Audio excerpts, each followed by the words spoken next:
Kita sekarang membahas bagaimana Tiongkok membangun sebagian negaranya dalam waktu yang sangat singkat. Kita semua tahu sejak tahun 1985-an Tiongkok langsung membangun 113 kota dengan populasi awal setiap kota tersebut di tahun 1985-an adalah sekitar 500 ribuan penduduknya. Kalau saat ini Indonesia membandingkan populasi 113 kota tersebut, di Indonesia mereka saat ini adalah kota kecamatan. Sekarang 113 kota di Tiongkok tersebut sekarang rata-rata penduduknya 5,4 juta jiwa dan atau kurang lebih sama dengan Barcelona, sama dengan Athena atau Surabaya lah kira-kira. Kota tersebut semuanya metropolis city, kota yang mega. Bangunan bertingkat di atas 30 lantai sebagai tempat tinggal. Di setiap kota tersebut ada lebih 2.000 unit bangunan.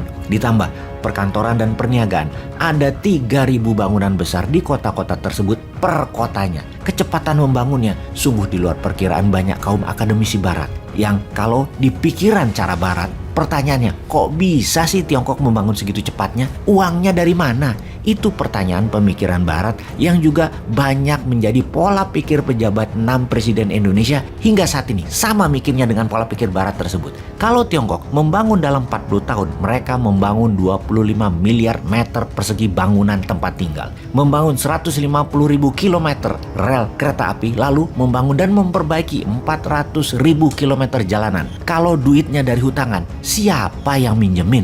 Jadi kita sudah tahu jawabannya. Kita sudah tahu logikanya. Kita sudah tahu caranya Tiongkok membangun. Tinggal pejabatnya punya nyali apa enggak, pejabat Indonesia ya, untuk meniru cara Tiongkok. Terbukti incumbent saat ini tidak melakukannya. Mantan incumbent juga tidak melakukannya. Oposisi yang saat ini bahkan seakan-akan tidak punya ilmunya. Buktinya mereka hanya nyangga aja bisanya apa yang incumbent saat ini kerjakan tanpa saran solutif. Lalu kedepannya Indonesia bagaimana? Ya, orang yang bernyali dan berilmu memang kunci pemimpin yang kita cari ke depannya, yang akan melakukan apa? Yang akan membangun bersama rakyat, dari rakyat, untuk rakyat, dengan kekuatan sendiri 100%. Lalu rencananya bagaimana? Kita akan membangun 50 kota segera. Cerita 50 kota baru dibangun oleh New Mind tersebut judulnya adalah The Tale of 50 Cities. Sungguh, kita ke depan dalam 21 tahun ke depan akan membangun 50 kota baru yang terdiri dari beberapa kota yang ada diperbesar dan beberapa kota dibangun dari nol. Kita satu ibu kota IKN di Penajam seperti maunya pemerintah sekarang. Yang pasti kita akan lanjutkan membangunnya, namun belum tentu buat ibu kota negara, tetapi membangun sebanyak 50 kota berbarengan dengan Penajam. Penajam pasti kita bangun. Kota-kota itu masuk economic zone atau kota kawasan zona ekonomi khusus. Dalam 21 tahun ke depan, 50 kota ini berdiri dengan memiliki kekhususan. Misalnya di Merauke akan menjadi food estate, food city basisnya.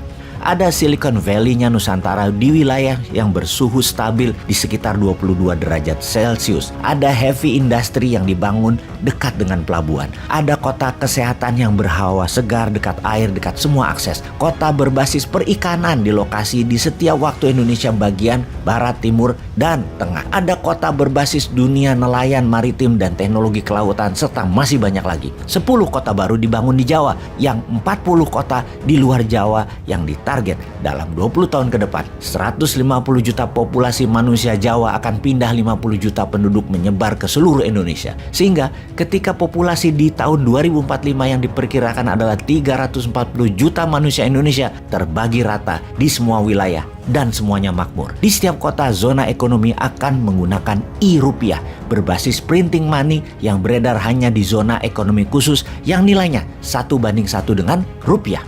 Target per kota zona ekonomi khusus ini berinvestasi adalah 500 triliun rupiah atau 25.000 triliun dana dibutuhkan untuk membangun 50 kota baru tersebut yang akan membangun 10 miliar meter persegi bangunan rumah tempat tinggal. Output yang ditarget pastinya adalah setiap keluarga Indonesia punya rumah tinggal yang layak. Ada 100 juta rumah, apartemen, kondominium, dan berbagai tipe tempat tinggal berikut sarana walkable city dan livable city yang akan dibangun dalam 21 tahun ke depan. Menunjang 50 kota baru tersebut, maka pabrik besi dengan kapasitas seperti Krakatau Steel akan dibangun lebih dari 100 pabrik. Pabrik semen yang akan dibangun akan meningkatkan 1000 kali lipat kapasitas terpasang saat ini. Power plant pembangkit listrik semuanya adalah swasta yang membangun dan mendistribusikannya. Boleh pakai nuklir, thorium untuk daya listriknya. BUMN yang terlibat hanya 10% dari saat ini karena dari 800 BUMN hanya tinggal 10 saja yang masih dipertahankan. Di sisi pejabat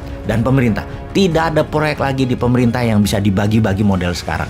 Pemerintah hanya meregulasi. Kawasan zona ekonomi di bawah otorita masing-masing berlaku hanya 20 tahun yang ditunjuk presiden langsung dan bertanggung jawab ke presiden. Jabatan ketua otorita ini masing-masing lapor langsung ke presiden. Setelah itu akan dibubarkan dan ditarik ke pusat di bawah kementerian terkait. Jah, ngelamun aja nih New Mind. Gak mungkin lah semua itu terjadi.